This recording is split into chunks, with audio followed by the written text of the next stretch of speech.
नबी करीम अलैहिस्सलाम नमाज पढ़ा रहे थे, जोहर की नमाज थी, असर की नमाज थी, सही मुस्लिम में मौजूद है। हजरत अबू हुरैरा फरमाते हैं नमाज पढ़ाते पढ़ाते नबी पाक ने कदम आगे किया, नमाज पढ़ाते पढ़ाते कदम आगे किया और यूं हाथ उठाया फिर वापस कर लिया।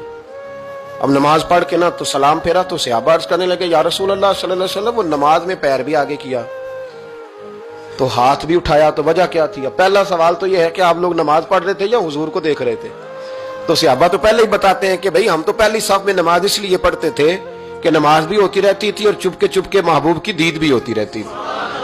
हुजूर से पूछा या रसूल अल्लाह, वो नमाज पढ़ते पढ़ते कदम आगे बढ़ाया आपने तो फिर पीछे कर लिया, क्या था? और हाथ उठाया तो फिर आपने नीचे कर लिया। तो नबी करीम फरमाने लगे नमाज पढ़ाते पढ़ाते जब मैंने कहा ना समी अल्लाहु लिमन हमीदा, अचानक मेरी नजर उठी तो जन्नत में चली गई। नजर उठी तो जन्नत में, तेरे लिए 2-4 कदम अर्श बरी है। तो महबूब फरमाते हैं जब मेरी ऊपर नजर गई ना तो मैंने देखा कि अंगूरों का एक खोशा लटक रहा है जन्नत में, तो मैंने हाथ बढ़ाया कि तोड़ लूं। हुजूर खड़े हैं मस्जिद नबवी में और फरमाते हैं कि मैं यहां खड़े होकर हाथ ऊंचा करूं तो मेरा जन्नत तक पहुंच जाता है।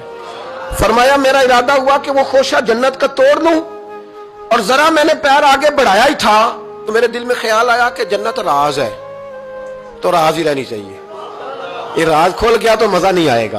तो मैंने फिर वो हाथ वापस कर लिया। सहाबा कहते हैं जब नबी करीम ने ये बयान किया तो हमारे चेहरे ने तजस्सुस से खेल उठे, तजस्सुस से। हम कोई बात और भी सुनना चाहते थे तो महबूब फरमाने लगे अगर मैं वो खोशा तोड़ के ले आता और तुम्हें दे देता, तुम कयामत तक भी खाते रहते तो तुमसे खत्म नहीं होना था।